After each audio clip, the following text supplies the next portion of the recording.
بسم اللہ الرحمن الرحیم۔ علامہ سید محمد امین ابن عابدین رحمہ اللہ کی کتاب شرح العقود کا درس جاری ہے۔ آج کے درس میں علامہ شامی کے یہ اشعار ہمارے پیش نظر ہیں، اور یہ 4 اشعار ہیں، ہم پڑھتے ہیں، جن میں علامہ شامی نے ان الفاظ کو پیش کیا ہے، ان کلمات کو جو فقہائے کرام استعمال کرتے ہیں کسی خاص قول یا روایت کی ترجیح کے لیے۔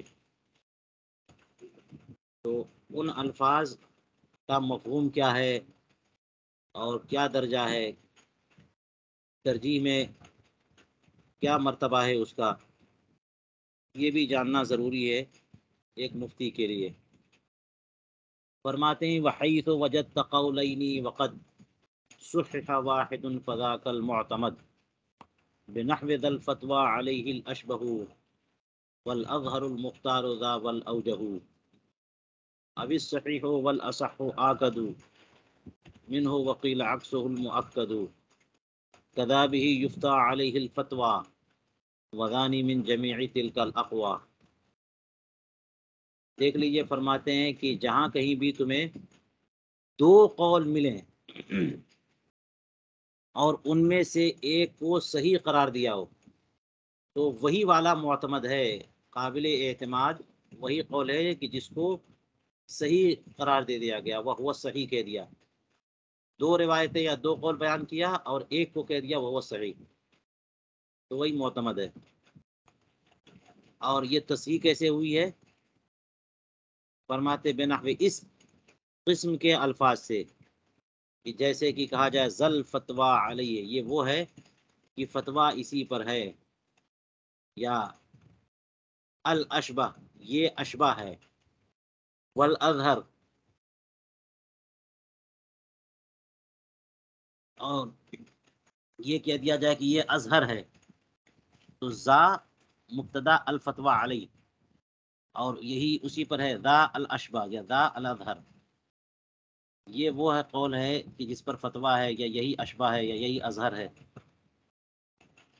اور ایک یہ بھی ہے کہ المختار ذا، یہ قول مختار ہے، والاوجہ اور اوجہ ہے، ابی الصحیح والاصح آکد منہ وقیل عکسہ المؤکد، یا پھر یہ کہ کسی قول کے ساتھ انہوں نے یہ کہا کہ یہ صحیح ہے، اور یا یہ کہا کہ یہ اصح ہے، تو فرماتے کہ صحیح بھی الفاظ ترجیح سے ہے، اصح بھی الفاظ ترجیح سے ہے، لیکن لفظ اصح صحیح کے مقابلے میں زیادہ مؤکد ہے۔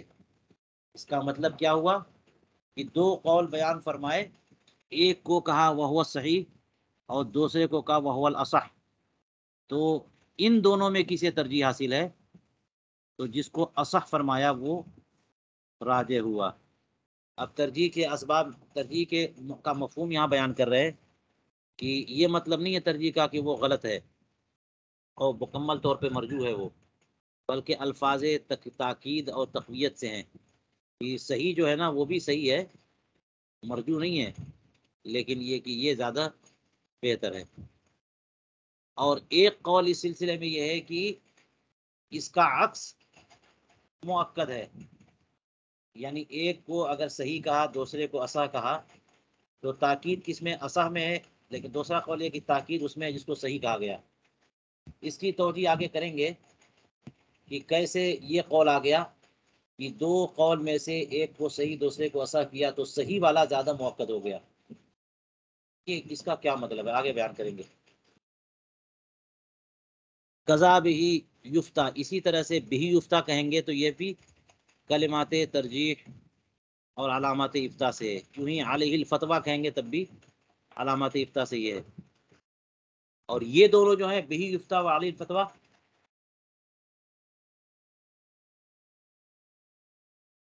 من جمیع تلک اقوا، یہ دونوں ان تمام مذکورہ کلمات افتاء و ترجیح سے زیادہ قوی ہیں، سب سے قوی جو کلمات ہیں وہ یہی ہیں، بہی یفتہ کہہ دیا جائے یا علیہ الفتویٰ کہہ دیا جائے۔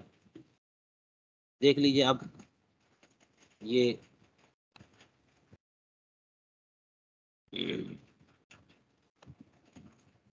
کہا گیا کہ الفتوی علیہ یا الاشبہ، الازہر، اور الاشبہ کا مطلب یہ ہوا کہ نص سے زیادہ قریب ہے، زیادہ مشابہ ہے، جو منصوص مسئلہ ہے اس سے زیادہ قریب اور مشابہ ہے۔ والازہر یعنی اس کی دلیل زیادہ ظاہر ہے۔ المختار یہی منتخب اور مختار ہے، اسی کو اختیار کیا گیا۔ الاوجہ کا مطلب الاوجہ، اس کا مطلب یہ ہوا کہ نص میں جو دلیل بتائی گئی ہے وہ دلیل یہاں پر زیادہ متجہ ہوتی ہے، زیادہ متوجہ ہوتی ہے، تو استدلال کے معاملے میں یہ زیادہ بہتر ہے۔ اسی طرح صحیح اور اصح کا معنی، لفظی معنی تو بالکل درست ہے، کہ بالکل واضح ہے کہ صحیح کا کہتے ہیں درست کو جو فاسد کے مقابل میں ہے، غلط کے مقابل میں، اور اصح زیادہ درست کو کہتے ہیں جو صحیح کے مقابل میں ہے۔ تو جس کو صحیح کہا گیا کہ مطلب صحیح ہے، وہ غلط، اس کا مقابل غلط ہے، اور جس کو اصح کہا گیا ہے وہ صحیح کے مقابل میں، یعنی پہلا والا بھی صحیح ہے لیکن یہ اس سے بہتر ہے، اس لیے اصح جو ہے زیادہ مؤکد ہے۔ لیکن ایک قول یہ بھی کہا گیا کہ اس کا برعکس مؤکد ہے، یعنی جس کو اصح کہا گیا اس کے مقابلے میں جس کو صحیح کہا جائے وہ زیادہ مؤکد ہے۔ وجہ یہ بتائی کہ جس کو صحیح کہیں گے نا تو وہ فاسد کے مقابل کہیں گے، اس کا مطلب اگلے جس قول کو اصح کہا گیا وہ اس کو صحیح مان رہے ہیں، اصح کے مقابل کو صحیح مان رہے ہیں، اور جو صحیح کہہ رہے ہیں وہ تو صحیح مان ہی رہے ہیں، تو اس کی صحت پر اتفاق ہے۔ اور جنہوں نے کسی قول کو صحیح کہا ہے انہوں نے اصح کے بارے میں تو کچھ نہیں کہا، تو اصح کے تعلق سے کوئی اتفاق نہیں ہوا، صحیح کے تعلق سے اتفاق ہو گیا، اس لیے جو متفق قول ہو وہ زیادہ قوی ہوتا ہے اس قول کے مقابل جو مختلف ہی ہو۔ اس وجہ سے انہوں نے بعض نے کہا کہ صحیح زیادہ مؤکد ہے اصح کے مقابل۔ آخر میں کہتے ہیں کہ ان تمام کلمات افتاء کے مقابل بہی یفتہ یا علیہ فتویٰ سب سے مضبوط علامت ہے، اور اس کی وجہ یہ ہے کہ اس میں جو ہے وہ متعلق جو ہے نا وہ مقدم آیا بہی یفتہ، جس کا حاصل حصر اور قصر ہے، اس کا معنی ہوگا اسی پر فتویٰ دیا جاتا ہے یا اسی پر فتویٰ ہے، بمقابل اس کے کہ یفتہ بھی کہہ دیا جائے یا الفتویٰ علی کہا جائے، اس کے مقابل میں علیہ الفتویٰ یا بہی یفتہ سب سے مضبوط تعبیر ہے۔ چلیے علامہ شامی اب ان 4 اشعار کی تشریح میں کیا فرما رہے ہیں، فرماتے قال فی آخر الفتاوی الخیریہ، علامہ خیر الدین رملی یہ جو فتاوی ہے، فتاوی خیریہ، اس کے آخر میں یہ عبارت ہے جو یہاں سے شروع ہو رہی ہے کہ وفی اول المضمرات، کی کتاب المضمرات کے شروع میں لکھا ہے اما العلامات للافتاء فقوله وعليه الفتوى وبه يفتى وبه نأخذ وعليه الاعتماد وعليه عمل اليوم وعليه عمل الأمة وهو الصحيح وهو الأصح وهو الأظهر وهو المختار في زماننا وفتوى مشايخنا وهو الأشبه وهو الأوجه وغيرها من الألفاظ المذكورة في متن هذا الكتاب۔ اور ان کے علاوہ اور بھی وہ الفاظ ہیں جو اس کتاب کے متن میں ذکر کیے گئے ہیں، فی محلیہ اپنے اپنے مقامات پہ، قضا فی حاشیۃ البزدوی ہونا چاہیے، حاشیہ بزدوی میں ایسا ہی لکھا ہے، تو دیکھ لیجئے اب کتنے الفاظ ہو گئے۔ مضمرات کے حوالے سے فتاوی خیریہ میں لکھا علیہ الیفتاء بہ یفتیٰ، علیہ الفتویٰ بہ یفتیٰ بہ ناخذ، ہم اسی کو اختیار کرتے ہیں، اسی پر اعتماد ہے، اسی پر آج عمل ہے۔ آج کا مطلب یہ ہے کہ عصر حاضر میں اگر کوئی کہہ دے تو یہ وعلیہ عمل الامہ، اس کو بھی کہا کہ بہت مضبوط کلمات افتاء سے ہے، کیونکہ عمل الامہ کا مطلب تو اجماع ہے۔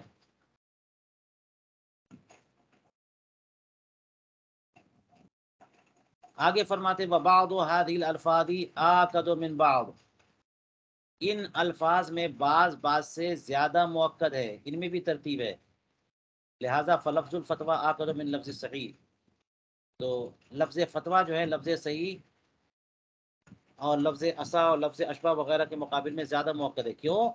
اس لیے کہ فتویٰ کہہ دینے کا مطلب یہ کہنا چاہ رہے ہیں کہ اسی پر حکم دیا جائے گا. تو جب یہ کہہ دیں گے اسی پر حکم دیا جائے گا تو وہ تو ضمناً یہ دعویٰ ہو ہی گیا کہ یہ صحیح ہے، کیونکہ غلط پہ تو فتویٰ نہیں ہوتا ہے.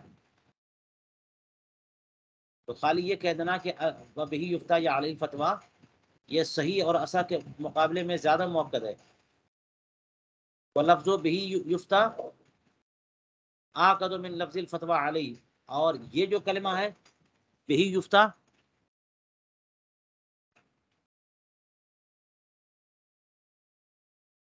یہ الفتویٰ علی کے مقابلے میں زیادہ موقع ہے. کیوں؟ اس میں ضمیر پہلے نہیں آئی الفتویٰ علی میں. اگر اسی کو علیہ الفتویٰ کہتے تو پھر یہ ضمیر پہلے آ جاتی. اور تقدیم محق و تاخیر یفید الحصر، پتہ ہے آپ کو قاعدہ. تو بہی یفتیٰ الفتویٰ علی کے مقابلے میں زیادہ موقع ہے، اور اصح صحیح کے مقابلے میں زیادہ موقع ہے. والاحوط آکد من الاحتیاط، اور احوط جو ہے احتیاط کے مقابلے میں زیادہ موقع ہے. یہ کہتے ہیں الاحتیاط یا الاحتیاط فی یا بہی الاحتیاط اگر کہہ دیں گے تو اس کے مقابلے میں جس قول کو وہو الاحوط کہیں گے وہ زیادہ موقع ہے.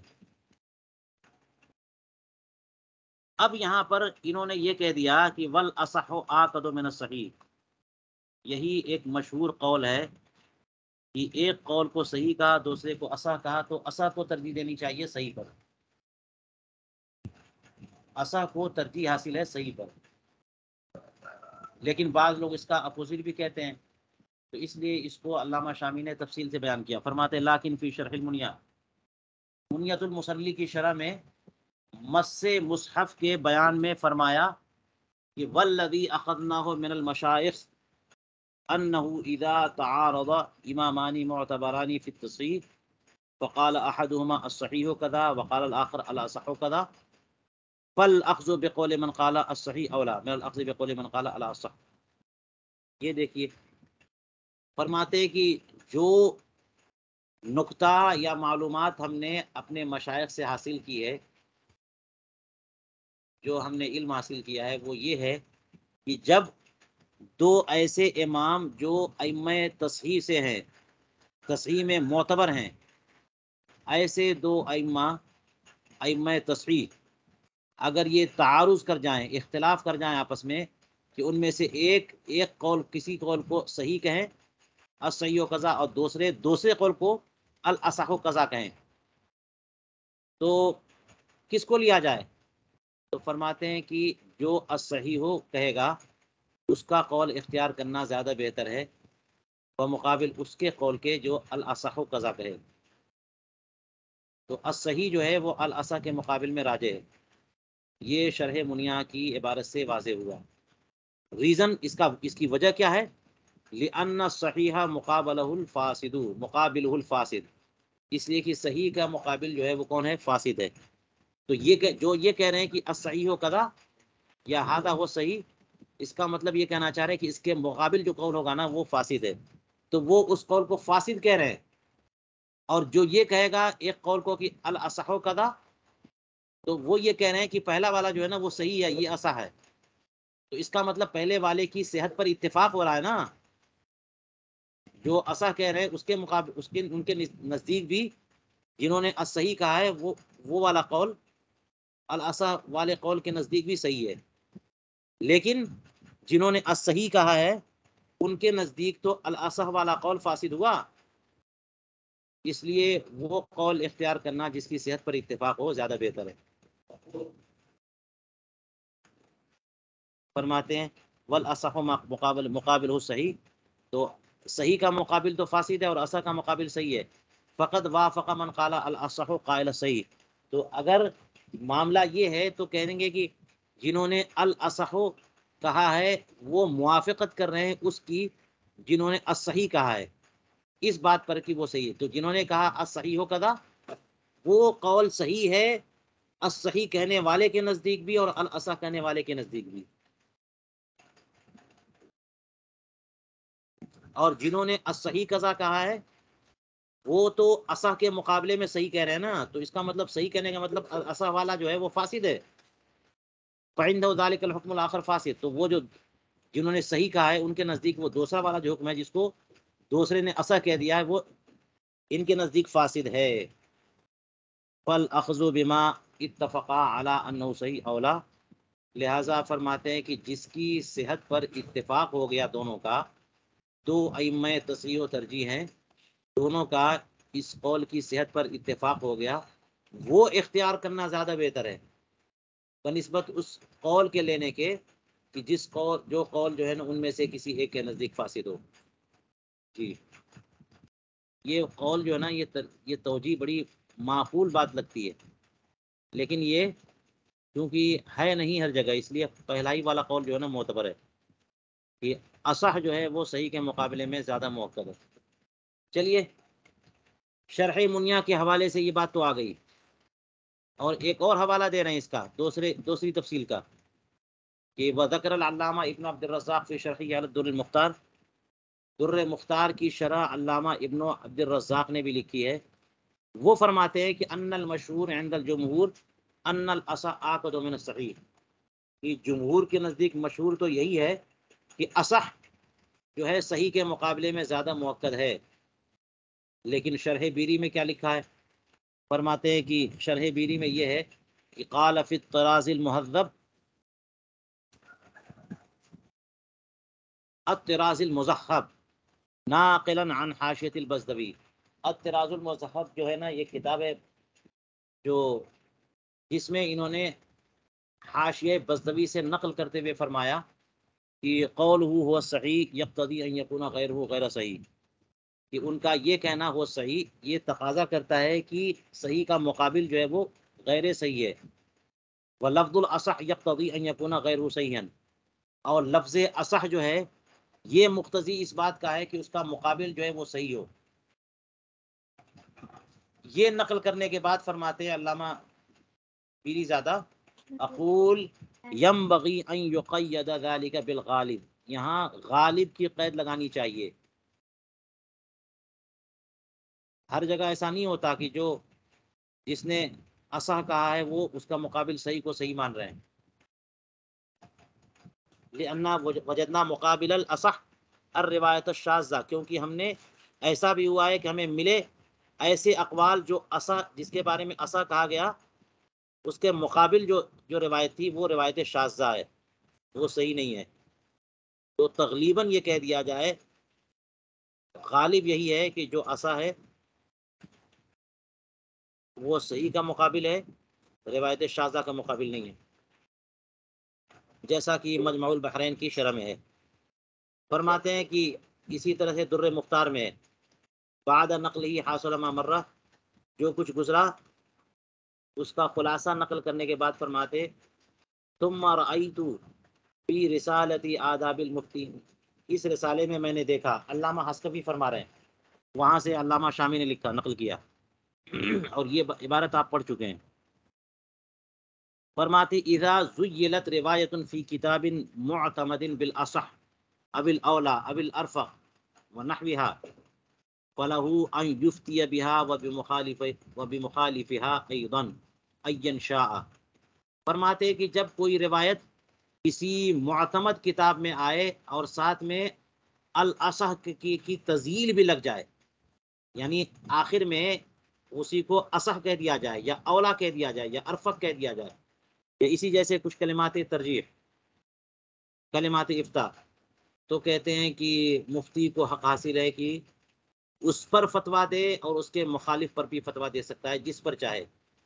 جس روایت کے بارے میں اصح اولا یا ارفق کا ہے، اس کا مطلب کیا ہوا کہ اصح ہے یعنی اس کا مقابل بھی صحیح ہے، تو دونوں میں سے کسی پر فتویٰ دے. اور علامہ حسکفی فرماتے ہیں کہ یہ تو تب ہے جبکہ ایک روایت کو اصح کہا گیا، لیکن اذا زیلت بالصحیح، اگر کسی روایت کو صحیح کہا گیا یعنی آخر میں ذیلی طور پر کلمات افتاء سے صحیح کا کلمہ لایا گیا اس کے لیے، یا یہ کہا گیا ابل ماخوذ بہی کہ یہ ماخوذ بہی ہے یا بہی یفتہ یا علی الفتویٰ، تو ایسی صورت میں اس کے مخالف پر فتویٰ نہیں دے سکتا.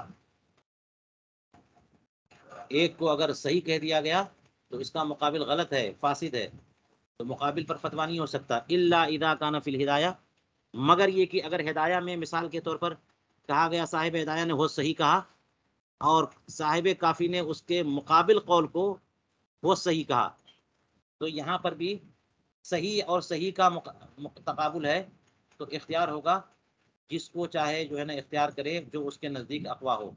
فَيَخْتَارُ الْأَقْوَى عِنْدَهُ وَالْأَلْيَقُ وَالْأَصْلَ فَلْيُحْفَظْ، تو چاہیے کہ وہ والا قول اختیار کریں جو ان کے نزدیک یعنی مفتی کے نزدیک زیادہ قوی ہو، زیادہ مناسب ہو، زیادہ بہتر ہو.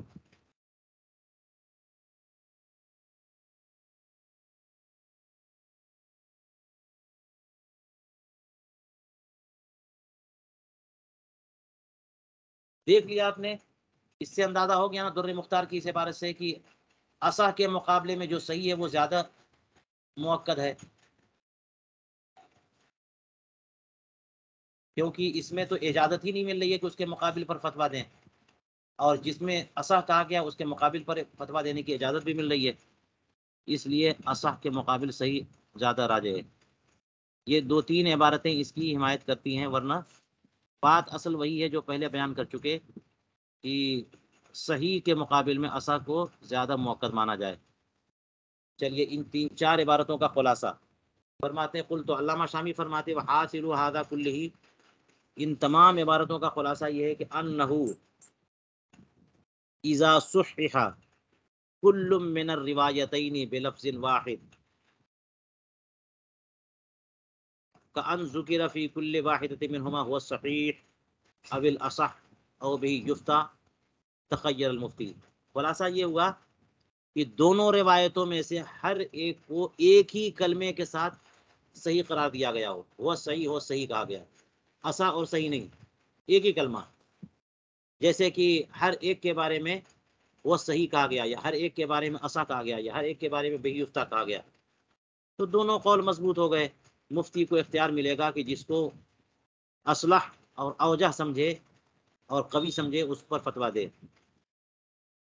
لیکن دو روایتوں میں سے اگر دونوں کی تصحیح تو کی گئی لیکن الفاظ الگ الگ تھے، وَإِذَا اخْتَلَفَ اللَّفْظُ وَإِنْ كَانَ أَحَدُهُمَا لَفْظَ الْفَتْوَى فَهُوَ أَوْلَى، اگر ایک کے لیے لفظ فتویٰ استعمال کیا گیا تو پھر وہ زیادہ مؤکد ہے، دوسرے کے لیے وہ صحیح کہا گیا تو فتویٰ جو ہے وہ تو مؤکد ہے صحیح کے مقابلے میں. لِأَنَّهُ لَا يُفْتَى إِلَّا بِمَا هُوَ صحیح، کیونکہ فتویٰ تو صرف صحیح پر ہی ہو سکتا ہے، لیکن ہر صحیح پر فتویٰ نہیں ہو سکتا. جو بھی فتویٰ دیں گے وہ صحیح قول پر ہی ہوگا، لیکن ہر صحیح قول پر فتویٰ دیا جائے ایسا نہیں ہے. لِأَنَّ الصَّحِيحَ فِي نَفْسِهِ قَدْ لَا يُفْتَى بِهِ، کیونکہ کبھی کبھی ایسا ہوتا ہے کہ جو قول بذات خود صحیح ہے لیکن کسی خارجی سبب کی بنیاد پر اس وقت فتویٰ نہیں دیا جا سکتا. مثال کے طور پر کہتے ہیں لکون غیری او فقول، کیونکہ اس کا غیر جو ہے وہ تغیر زمان کی وجہ سے یا ضرورت کی وجہ سے یا اس جیسی کسی وجہ سے زیادہ مناسب ہے. صحیح تو وہ ہے لیکن اس کا غیر زیادہ مناسب ہے. فما فیہ لفظ الفتویٰ یتضمن شیئین، تو اب لفظ فتویٰ اگر آئے تو صحیح اور اصح کے مقابلے میں زیادہ مؤکد کیوں ہے؟ اس لیے کہ لفظ فتویٰ ضمناً دو باتیں بیان کرتا ہے. ایک تو یہ کہ الاذن بالفتویٰ بھی، اس پر فتویٰ دینے کی اجازت ہے، اور دوسری بات کیا ہے کہ وہ قول صحیح ہے. ضمناً یہ بھی بتا رہا ہے کہ جب ہم نے یہ کہہ دیا کہ بہی یفتیٰ یا علیہ الفتویٰ، اس کا مطلب یہ قول صحیح ہے، کیونکہ فاسد قول پر تو بہی یفتیٰ یا فتویٰ نہیں دیا سکتا نا. تو ضمناً لفظ فتویٰ کیا بتاتا ہے؟ صحتہ، اس قول کی صحت. لأن الافتاء بھی تصحیح لہ، کیونکہ اس پر فتویٰ دینا اس کو صحیح قرار دینے کے مترادف ہے. بخلاف ما فیہ لفظ الصحیح اب الاصح، برخلاف اس کے کہ جس قول کے بارے میں لفظ صحیح پیش کیا گیا یا اصح پیش کیا گیا. ضروری تھوڑی ہے کہ جب کوئی قول صحیح ہو تو اس پر فتویٰ بھی ہو جائے. تیسرا خلاصہ فرماتے ہیں وَإِن كَانَ لفظ الفتویٰ فی کل منہما، اگر لفظ فتویٰ دونوں قول پر ہو، دونوں روایتوں کے بارے میں ہو، اب کیا کریں گے؟ فَإِن كَانَ أَحَدُهُمَا يُفِيدُ الْحَصْرَ، اگر ان میں سے ایک کے ساتھ کچھ ایسے کلمات ہیں جو حصر کا فائدہ دیتے ہیں، جیسے وہ ضمیر پہلے لا دی گئی ہو، بہی یفتیٰ کہہ دیا گیا ہو، علیہ الفتویٰ کہہ دیا جائے، تو والفتویٰ علیہ یا یفتیٰ بہی کے مقابلے میں بہی یفتیٰ یا علیہ الفتویٰ زیادہ مؤکد ہے، فہو الاولا. فرماتے اسی طرح سے بلکہ اس سے بڑھ کر کے یہ کلمہ ہے کہ فقہ یہ فرمائے علیہ عمل الامہ، بہی یفتہ کے مقابل میں علیہ عمل الامہ یہ سب سے اسٹرانگر ہے، سب سے مضبوط ہے، کیونکہ یہ تو امت کے اجماع کی دلیل ہو گیا. نمبر 4 فرماتے وَإِن لَّمْ يَكُن لَفْظُ الْفَتْوَىٰ فِي وَاحِدٍ مِّنْهُمَا، اگر دونوں قول میں سے کسی قول پر یا دونوں روایتوں میں سے کسی روایت کے لیے لفظ فتویٰ استعمال ہی نہیں ہوا، دیگر الفاظ استعمال ہوئے جیسے اصح اور صحیح وغیرہ، فَإِن كَانَ أَحَدُهُمَا بِلَفْظِ الْأَصح وَالْآخَرُ بِلَفْظِ الصَّحِيحِ، تو اگر ان میں سے ایک جو ہے لفظ اصح پر کے ساتھ آیا، دوسرا لفظ صحیح کے ساتھ، تو جو پہلے اختلاف گزر چکا ہے اسی پر یہ بھی ہوگا. یعنی جمہور کے نزدیک تو یہ ہے کہ جس کو اصح کہا گیا ہے اسی کو ترجیح حاصل ہوگی، اسی پر فتویٰ دینا ہوگا. لیکن شرح منیا اور صاحب در مختار اور چند لوگوں کے نزدیک یہ ہے کہ جس کو صحیح کہا گیا ہے وہ اصح کے مقابلے میں زیادہ اس لائق ہے کہ اس پر فتویٰ دیا جائے. فرماتے لیکن ھذا فیما اذا كانت تصحیحان فی کتابین، یہ تب ہے جبکہ دونوں صحیح تصحیحیں دو الگ الگ کتابوں میں ہیں. اما لو کانا فی کتاب واحد من امام واحد، اگر دونوں تصحیحیں ایک قول کو ایک جگہ بیان کیا اور اس کو صحیح قرار دیا، اسی کتاب میں وہی مصنف دوسرے قول کو دوسری جگہ بیان کر کے اس کو صحیح قرار دے رہے ہیں، تو اگر دونوں ایک ہی کتاب میں ہوں اور ایک ہی امام سے ہوں تو فرماتے فلا یتأتی الخلاف فی تقدیم الاصح علی الصحیح، تو پھر اصح صحیح پر مقدم ہے، اس میں کوئی اختلاف نہیں ہوگا. بلا شبہ اس میں تفضیل کا صیغہ ہے نا، یا اصح، تو اصح صحیح کے مقابلے میں مقدم ہوگا. لأن اشعار صحیح بأن مقابلہ فاسد، کیونکہ لفظ صحیح تو یہ اشعار کر رہا ہے، یہ بتا رہا ہے کہ اس کا مقابل فاسد ہے. لا یتأتی فی بعد التصحیح بأن مقابلہ اصح، کہ جب انہوں نے صحیح قرار دے دیا صراحتاً تو وہاں یہ گنجائش نہیں ہوگی کہ اس کا مقابل صحیح ہو، اس کا مقابل اصح ہو.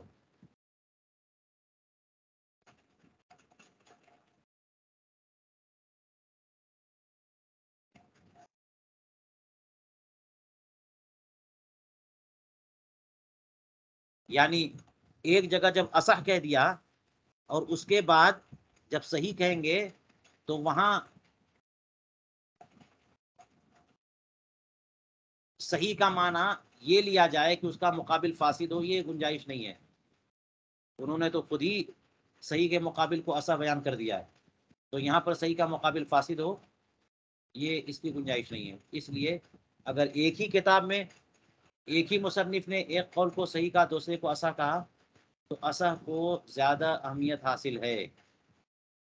الا اذا كان في المسألة قول ثالث، مگر یہ کہ جہاں پر اس مسئلے میں تیسرا قول ہو تو وہاں گنجائش نکل سکتی ہے کہ ایک قول کو صحیح کہا دوسرے قول کو اصح کہا. ہو سکتا ہے کہ جس کو صحیح کہا فاسد کے مقابلے میں کہا ہو، اور اس سے مراد وہ دوسرا جو اصح ہے وہ نہیں ہو بلکہ ایک تیسرا ہے جو بیچ کا ہے جس کو انہوں نے ذکر نہیں کیا، وہ فاسد ہو. وَكَذَا لَوْ ذَكَرَ تَصْحِيحَيْنِ عَنْ إِمَامَيْنِ، اسی طرح سے اگر دو مختلف اماموں کی دو مختلف تصحیحیں ذکر کی گئیں اور پھر کہیں ان هذا التصحیح الثانی اصح من الاول، مثلا مثال کے طور پر دو اماموں کی دو مختلف تصحیحوں کو ذکر کریں اور پھر کہیں کہ یہ دوسری والی تصحیح پہلی والی تصحیح کے مقابلے میں زیادہ بہتر ہے، تو جہاں پر یہ کہیں گے فرماتے ہیں فإنه لا شک ان مراده ترجیح ما عبر عنہ بکونہ اصح، ایسے مقام پر کوئی شک نہیں ہے کہ ان کی مراد کیا ہے کہ جس کو اصح کہا گیا ہے اس کو ترجیح دینا چاہتے ہیں. اور یہ بات جو ہے نا علامہ قاسم ابن قطلبغہ کی تصحیح قدوری میں بہت واقع ہے. نمبر 5 وَإِن كَانَ كُلٌّ مِّنْهُمَا بِلَفْظِ الْأَصَحِّ أَوِ الصَّحِيحِ،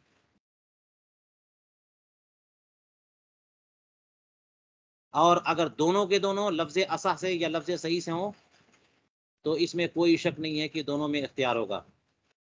دو قول بیان کی، ایک کو اصح کہا دوسرے کو بھی اصح کہہ دیا، ایک کو صحیح کہا دوسرے کو بھی صحیح کہہ دیا، تو یہاں پر اختیار دے رہے ہیں، وہ بھی صحیح ہے یہ بھی صحیح ہے.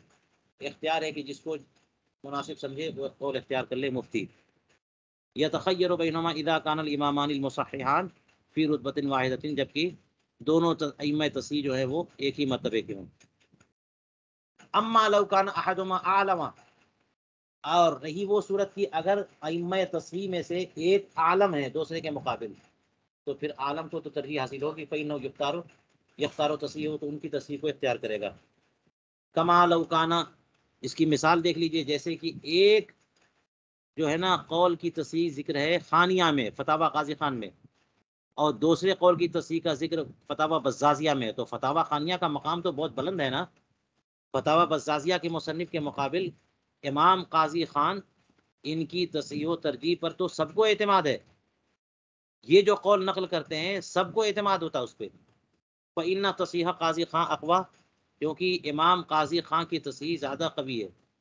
علامہ قاسم ابن قتل وقاف کہہ چکے ہیں کہ ان قاضی خان من حق من یعتمد علی تصحیح، قاضی خان تو وہ ہیں کہ جن کی تصحیح پر سب سے زیادہ اعتماد کیا جا سکتا ہے. چلیے 7ویں نمبر پہ کہتے ہیں وقدا یتخیر، یوں ہی مفتی کو اختیار حاصل ہوگا اذا صرح بتصحیح احداہما فقط، اذا صرح بتصحیح احداہما فقط، جب ان میں سے کسی ایک ہی قول کی تصحیح کی صراحت کی گئی، دوسرے کی تصحیح کا ذکر ہی نہیں ہے وہاں پہ. اور کن الفاظ سے؟ بلفظ الاصح اب الاحوط اب الاولا اب الارفق وسکت عن، یا سکت عن تصحیح الاخرى، اور دوسری روایت اور دوسرے قول کی تصحیح سے مکمل طور پہ سکوت اختیار کیا گیا. تو یہ جو ہے فإن هذا اللفظ يفيد صحة الأخرى، تو یہ لفظ جو ہے نا اگر کہہ دیں گے کہ یہ قول بیان کیا اور اس کو اصح کہہ دیا، تو اصح کا لفظ جو ہے دوسرے کی صحت کا بھی افادہ کرتا ہے. لیکن جب ایک کی تصحیح کی صراحت کر چکے ہیں اور دوسرے کا سرے سے ذکر ہی نہیں کیا، تو اس سے یہ بتانا مقصود ہے کہ جس کی تصحیح کا ہم نے صراحتاً ذکر کیا اسی کو آپ اختیار کر لو. لیکن الاولیٰ الاخذ بما صرح بأن الاصح، بہتر ہے کہ اسے اختیار کیا جائے کہ جس کے اصحیت کی صراحت کی گئی ہے، لزیادت صحتها، کیونکہ اس کی صحت کی زیادتی کی وجہ سے اس میں صحت زیادہ ہے. وَكَذَا لَوْ صُرِّحَ فِي إِحْدَاهُمَا بِالْأَصَحِّ وَفِي الْأُخْرَى بِالصَّحِيحِ فَإِنَّ الْأَوْلَىٰ الْأَخْذُ بِالْأَصَحِّ. دیکھ لیجیے آخر میں بیان کیا اس کو، یوں ہی اگر ان دونوں میں سے کسی ایک کے اصح ہونے کی صراحت ہو دوسرے کے صحیح ہونے کی صراحت ہو، تو اصح کو لینا یہ زیادہ بہتر ہے. یہ 7 پوائنٹس انہوں نے ان تمام عبارتوں کے خلاصے کے طور پہ آخر میں بیان کر دیا. یہیں پر ہم آج اپنا درس روکتے ہیں.